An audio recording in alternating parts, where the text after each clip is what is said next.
EUTOS წარმომადგენლობა, რომელიც ქვეყანაში ჩამოვიდა, დაადგინა მათ შორის ადამიანის უფლებების დარღვევის რიგი შემთხვევები, ისაუბრა პოლიტპატიმრებზე და მათი გათავისუფლების აუცილებლობაზე და თავის მხრივ თქვა ძალიან მარტივი რამ, ნინო, რომ პოლარიზება, დაპირისპირება, ურთიერთგანადგურების სურვილი უნდა გაქრეს პოლიტიკურ პროცესში.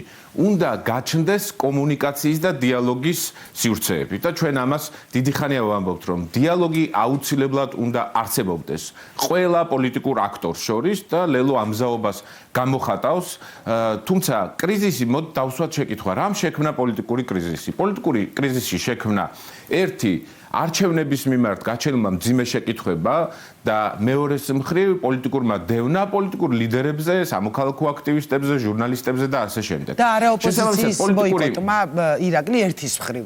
ანუ მხოლოდ ამან არა, მაგრამ ეს ხიდი ხომ არ ჩატეხა იმან, რომ ოპოზიცია არ შევიდა პარლამენტში. ანუ მთავარი დიალოგის პლატფორმა ხო იქ იყო, დიალოგის თუ კამათის და დებატების. ოპოზიციის ბოიკოტი იყო პასუხი. დიახ, ოპოზიციის ბოიკოტი იყო პასუხი იმ უსამართლობაზე, რაც მოქალაქეებმა, მათ შორის პოლიტიკურმა სპექტრმა ნახა და ეს იყო ერთგვარი გამოვლინება, გამოხატულება იმ პროტესტის და თავის დროზე შეეძლო ქართულ ოცნებას, რომ ბოიკოტი სანამ მივიდოდა საბოლოო გადაწყვეტილებამდე, გაემართა მოლაპარაკებები, პროცესი დაებრუნებინა დემოკრატიულ ჩარჩოში, თუმცა ეს არ გააკეთა.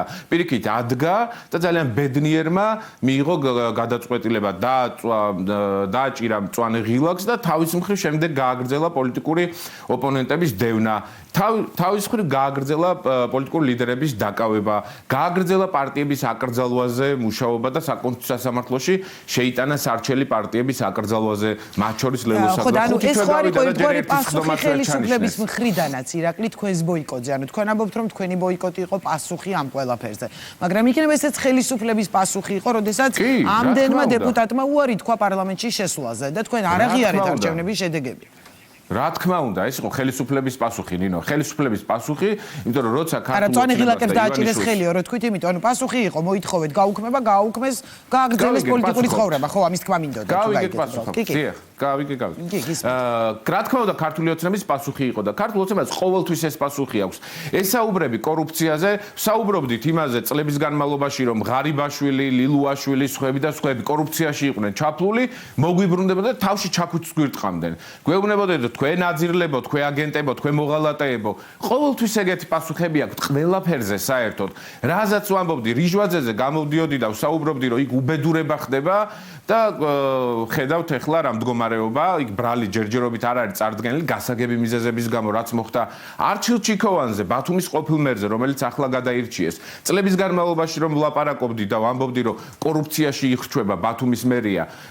დღეს ძალიან მალე ჩვენ უახლოეს დღეებში ვნახავთ ბრალს, რომელიც იქნება წაყენებული, იმიტომ რომ იქ ისეთი მდგომარეობა, ისეთი კორუფციული სქემებია, რომ მოუწევს ივანიშვილს და ქართულ ოცნებას ამაზე პასუხისგაცემა. არაფერს ვამბობ დაკავებულ ministrებზე, აუდიტის სამსახურზე, შსს ministrზე. ხო, მაგრამ ეს ხო ისევ ამავე ხელისუფლებამ დააკავა. ანუ ხელისუფლების წევრი რომ იყოს აქ ეთყოდა, ხო, რომ ჩვენვე მოვახდინეთ რეაგირება, როგორც კი ეს დავინახეთ. იმიტომ რომ არა თუ როგორ თუ დაინახეს დამცინით ან დასინით არა გეტყოდეთ ხელისუფლების წარმომადგენელი თქვენ ამბობენ რომ ხო მე თუ ხედავ ნოდარ მელაძე თუ მტკიცებულებებს სახეში აფარებს ქართულ ოცნებას საზოგადოება თუ ხედავს მოქალაქეები თუ ხედავენ არასამთავრობო სექტორი გამოძიებებს ატარებს რა გახდა სუსმა ეგ რო ვერ დაინახა ყველას ტელეფონში და პირად ცხოვრებაში როა ჩამძრალი არ იყო ამის დანახვის ამაზეა საუბარი ყოფილ უფროსზე უსაფრთხოების სამსახურის უფროს. ზუსტად მაგაზია საუბარი, ოღონდ აქ მხოლოდ სუსის უფროსზე და სხვაზე კი არ არის.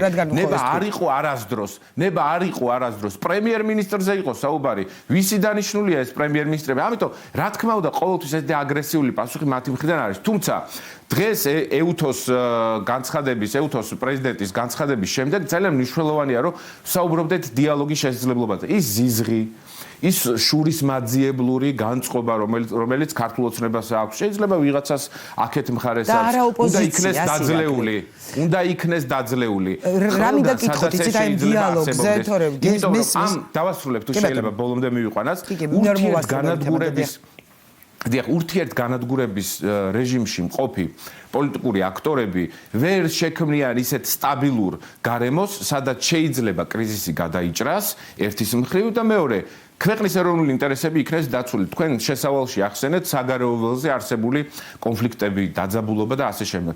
ჩვენთვის ძალიან მნიშვნელოვანია ლელოსთვის და ჩვენი კოალიცია ძლიერი საქართველოსთვის, რომ იმ турბულენტურ ვითარებაში, რაშიც ახლა საქართველო იმყოფება, ჩვენ შევძლოთ ერთი საქართველოში გულისხმობ საქართველოს რეგიონი, ჩრდილოეთი, სამხრეთი, იქედან საფრთხე, ჩრდილოეთიდან მუდმივი საფრთხე, ომები და სამხრეთში მიმდინარე სამხედრო კონფლიქტები და სავარაუდო შესაძლო სამომავლო დაძაბულებები. ამ დროს საქართველოში სტაბილურობის შენარჩუნება არის ძალიან მნიშვნელოვანი და ჩვენ ამას სრული პასუხისმგებლობით ვიაზრებთ. იმისთვის რომ ეს სტაბილურობა პოლიტიკურმა პროცესმა შეინარჩუნოს, ამისთვის საჭიროა კრიზისის განმუხტვა. კრიზისი რომ ქვეყანაში არსებობს, ამას ხო ყველა აღიარებს, მათ შორის ქართული ოცნებაც აღიარებს. ამ კრიზისის განსამუხტად არსებობს ერთადერთი შანსი, დიალოგი, კომპრომისები, მათ შორის ურთიერთკომპრომისები და თავის მხრივ.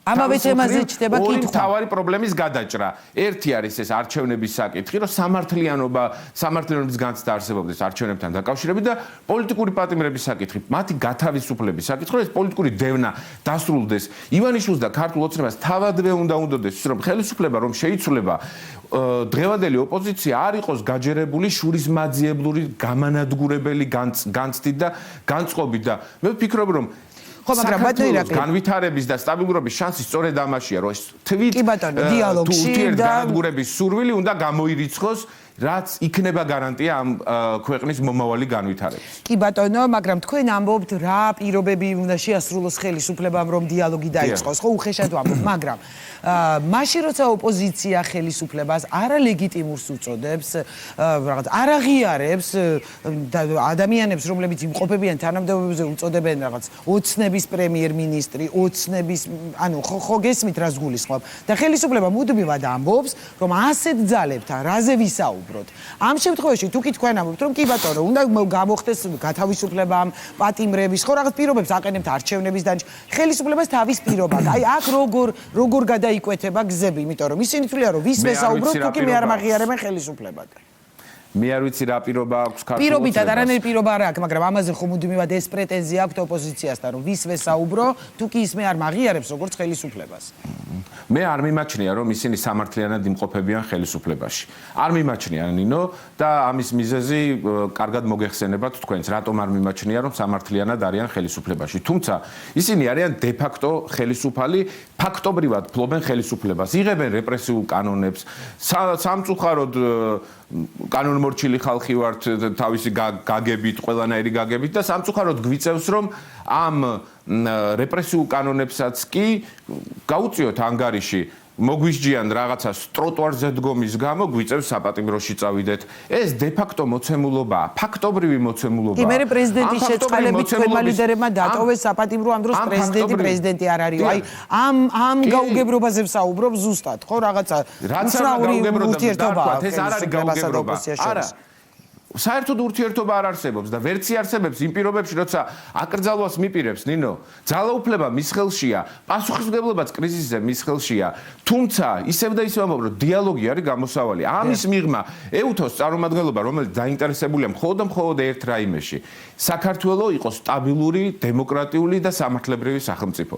რატომ ისაუბრა მაგალითად ეუთოს წარმომადგენლობის მთავარმა პირმა და პრეზიდენტმა პოლიტპატიმრების გათავისუფლების საკითხზე.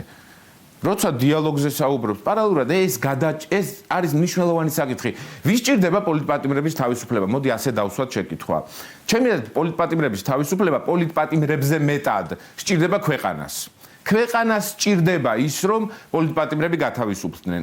ქვეყანას სჭირდება ჰუმანური მიდგომა მათ შორის კრიზისული ვითარებების პირობებში. ქვეყანას სჭირდება სამართლიანობის აგრესიას. ფიქრობთ, რომ ეს იქნება ამის შედეგის მომცემი? რას გულისხმობთ, რა აგრესიას გულისხმობთ? გათავისუფლება ერთ-ერთი ნაბიჯი უნდა იყოსო პატიმრების, ანუ შესაძლოა ამის პოლარიზაცია და ეს რაღაც ეტაპზე მაინც ჩააცხროს იმისთვის, რომ თუნდაც ვთქვათ დიალოგი დაიწყოს მხარეებს შორის. ამას გულისხმობ? მხოლოდ ჩასაცხრობად კი არ უნდა გაკეთდეს ყველაფერი. მართლა ქვეყანას სჭირდება, ქართულ ხალხს სჭირდება სტაბილური პოლიტიკური პროცესი. სტაბილურ პოლიტიკურ პროცესს სჭირდება დიალოგი. დიალოგის ხელისშემშლელი დღეს არის ურთიერთგანადგურების რეჟიმში მყოფი პოლიტიკური აქტორები. ყველას გულისხმობ ამ პროცესში. განსაკუთრებულად ქართულ ოცნებას, რომელსაც ძალაუფლება უპყრია ხელში. მე მაქვს მხოლოდ სიტყვის შესაძლებლობა, ამ სიტყვას საუბრობ, იქაც კიდე ახალ კანონს იღებენ, რომ ეს არ თქვა, ის არ თქვა, თორე დაგიჭერ ტროტუარზე არ დადგე, ამას თუ იტყვი. კარგი, გავიგე, მაგრამ მაინც ვახერხებ საუბარს. ამის მიღმა არანაირი ძალაუფლება არ გამაჩნია. მათ გააჩნიათ ძალაუფლება კრიზისის შექმნას და პასუხისმგებლობაც კრიზისის შექმნაზეც და განმუხტვაზეც. მინდა რომ კიდე ერთი თემა მოვასწროთ. ამაშია ჩემი აზრით გამოსავალი, რა სჭირდება ქვეყანას. ქვეყანას სჭირდება სამართლიანობის განცდა არჩევნებთან დაკავშირებით, სამართლიანობის განცდა სასამართლო სისტემასთან დაკავშირებით, ძალოვან უწყებებთან დაკავშირებით სამართლიანობის განცდა და სამართლიანობის განცდა იმასთან მიმართებით, რომ ადამიანის უფლება არ უნდა იყოს შელახული და თუ ერთ შემთხვევაში შეიძლება თავდამსხმელი ვერც იპოვო ბჭყალებში, ვითომ ვერ იპოვო ჟურნალისტზე, სამოქალაქო აქტივისტზე, პოეტზე, მწერალზე და ასე შემდეგ, რომელიც სასტიკად ცემეს. აი ტევ პირველი ჟურნალისტი როგორ სასტიკად ცემეს პირდაპირ ეთერში. ისინი ვერავინ ვერ იპოვეს. ვითომ? ვინ დამაჯერებს ამას? მაგრამ მზია ამაღლობელი, რომელმაც შეცდომა დაუშვა, რა თქმა უნდა, და სილა გააწნა თავის მხრივ. ეს ფაქტობრივი მოცემულობა. მზია ამაღლობელი 2 წლით საქართველოში ქალი გაუშვა ციხეში 2 წლით, ну წარმოუდგენელი ამბავია და ამ დროს სწორედ ეს არის გამოსავალი, რომ თუ პოლიტიკურ კომპონენტს ჩამოაშორებ ამ ყველაფერს, მზია ამაღლობელი არ უნდა იყოს ციხეში. ამიტომაც არის პოლიტიკური პატიმარი, თორე თავადაც მზიაც არ ამბობს იმას, რომ არა მე ეს უნდა გამეკეთებინა და კარგი უქენი რომ გავაკეთებ. ირაკლი 9 ოპოზიციურმა პარტიამ უნდა მოვასწრო ეს თემაც, იმიტომ რომ ახალი ამბავია და მაინტერესებს თქვენი პოზიცია. ახალი ალიანსის შექმნა, რომელსაც არ შეუერთდა ლელო ცნობილია უკვე. მიუხედავად იმისა, რომ რაღაც დეკლარირებული მიზნები ამ ალიანსს აქვს, ევროპული კურსი, ხელისუფლების შეცვლა, პატიმრების გათავისუფლება, ანუ ფაქტიურად ყველა ის, რაც თქვენ პოლიტიკურ წესრიგს ემთხვევა. რა არის მიზეზი იმისა, რომ თქვენ უარი თქვით ამ ალიანსში გაერთიანების, იმიტომ რომ გვახსოვს ადრე თქვენ იყავით ამ რაღაც ერთობის მომხრე ხოლმე, არის ეს ნაციონალური მოძრაობა, მხოლოდ მიზეზი, ანუ ბევრი ამბობს, რომ რაღაც ნაციონალურ მოძრაობასთან არ უნდა რომ ერთობაში იყოს, თუ რაღაც პერსპექტივას ვერ ხედავთ ამ ერთობის. მოკლედ, რა იყო თქვენი უარის მიზეზი? უცნაურად მენიშნა ერთობის მომხრე იყავით, მსგავსი ერთობისა და რა გახსოვთ? მსგავსი არა, მაგრამ არჩევნებამდე ხო იყო რაღაც ალიანსები, ლელო, გაერთიანებები, მოქალაქეები, ამას გულისხმობ, რაღაც დაჯგუფებების მომხრე იყავით. არჩევნებამდე იყო კოალიცია ძლიერი საქართველო, რომელიც შეიქმნა ლელოს ბაზაზე და მაგრამ ის შედიოდა რამდენიმე სუბიექტი ეს გულისხმობ სიტყვაზე, ნუ გავხვიდებით და მე თქვენ დაგახარია, როცა ერთად იყავით არჩევნების წინ ეს ვიგულისხმე, რომ ანუ პარტნიორობის მომხრე ზოგადად ხართ ხოლმე სხვა პარტია. პარტნიორობის მომხრე ვართ და ჩვენს პარტნიორებს ძალიან დიდი ყურადღებით ვარჩევთ. ძალიან დიდი ყურადღებით ვარჩევთ. ხო, და რატომ არ აღმოჩნდნენ ისინი თქვენი პარტნიორები? ამას გეკითხებით ზუსტად. პარტნიორებს ვარჩევთ და ერთობები მიგვაჩნია მიზანშეწონილად მხოლოდ მაშინ, როცა ის არის შედეგზე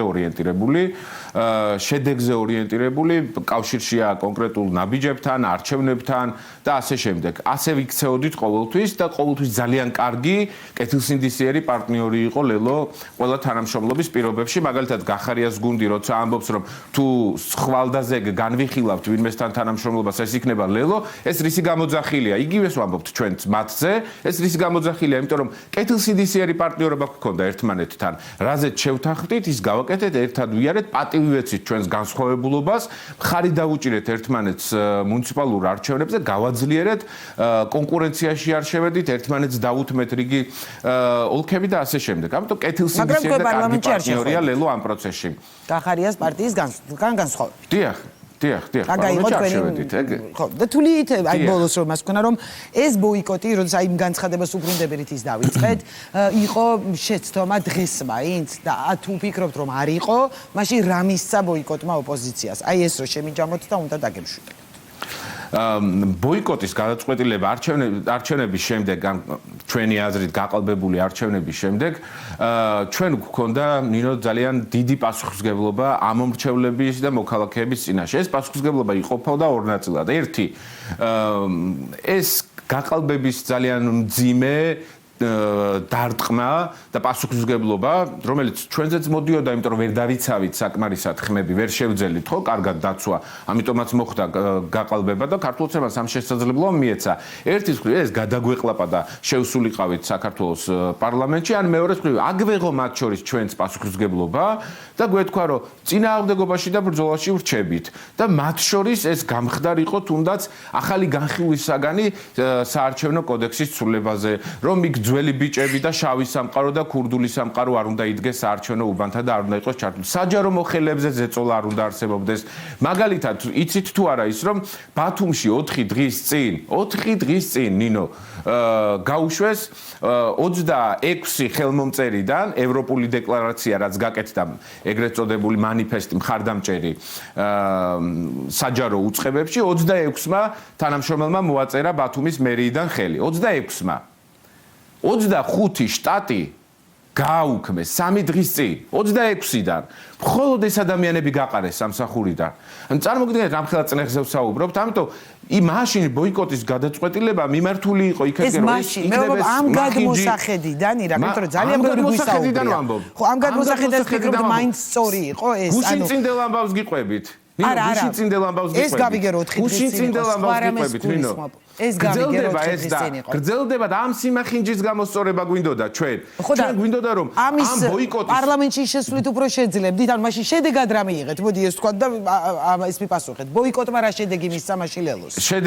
შედეგი სამწუხაროდ ვერ გამოიღო, იმიტომ რომ ხელისუფლება ქართული ოცნების სახით არ იყო მზად მოლაპარაკებისთვის, არ იყო მზად დიალოგისთვის. პირიქით, ისინი არიან აგრესიულ ტონში გადასული განადგურების და მათ შორის ისინი ვერ ხვდებიან და ვერ იაზრებენ იმას, რომ როცა მას აქვს ივანიშვილს აქვს სურვილი განადგუროს ოპოზიცია, ამით საკუთარ ჭრის იმ ტოტს, სადაც თავად ზის. თუმცა მე მაინც ვთვლი, რომ უფრო რთული იქნებოდა ოპოზიციის ძალიან დიდ აგრესიას განადგურება პარლამენტში რომ ყოფილიყავით. გასაგებია რომ იმუნიტეტი გვექნებოდა. არა, მხოლოდ მაგიტომ არა, უფრო პოლიტიკური პროცესი იქნებოდა. გავიგე, მაგრამ ძალიან ძიმეა ნინო იმ დანაშაულებების გადაყლაპვა, რაც ქართულმა ოცნებამ გააკეთა ოპოზიციის წინააღმდეგ, სამოქალაქო აქტივისტების წინააღმდეგ, აგენტებად გამოაცხადა, პატრიოტი ადამიანები, ვისაც უშრომია, უკეთებია ამ ქვეყანაში. შალვა პაპუაშვილი ახლა ჩამოშორდა არასამთავრობო სექტორს, თორე რეალურად საკუთარი თავის აგენტად გამოაცხადა. 8 წელია პოლიტიკაში, თორე 25 წელი NGO-შნიკი იყო. არასამთავრობო სექტორში მუშაობდა. ის საქმე, რომელსაც ის წარსულში აკეთებდა, ხო, კარგი საქმე იყო. სინამდვილეში კარგ საქმეს აკეთებდა, მაგრამ დღეს უგულებელყო გადახაზა, იმიტომ რომ კალკად გადმოიღეს იქ რუსული რაღაცა გეგმა, როგორ უნდა გაანადგუროს საზოგადოებრივი ინიციატივა, არასამთავრობო სექტორი და ასე შემდეგ. რაც სამწუხაროა გამჭირვალობის საკითხია და სხვა თემაზე გადავალთ სხვა დროს ვისაუბროთ. გამჭირვალობის არ არის პოლიტიკური დევნის საკითხია. პოლიტიკური დევნის საკითხია, თუმცა ისევ და ისევ ვამბობ, მინდა რომ პოზიტივით დავამთავრო. საქართველოს სჭირდება სტაბილური განვითარება და სტაბილური პოლიტიკური პროცესი. კრიზისი ქვეყანაში არსებობს და დიალოგი მხარეებს შორის, რომელსაც თქვენ ამბობთ, რომ ამ კრიზისის გადაწყვეტის ერთადერთი შესაძლებლობა არის დიალოგი იმ გამომწვევი საკითხების გარშემო, რაც არსებობს. ეს არის პოლიტპატიმრების თავისუფლება და სამართლიანი არჩევნების და სამართლიანი სასამართლოს განცდა.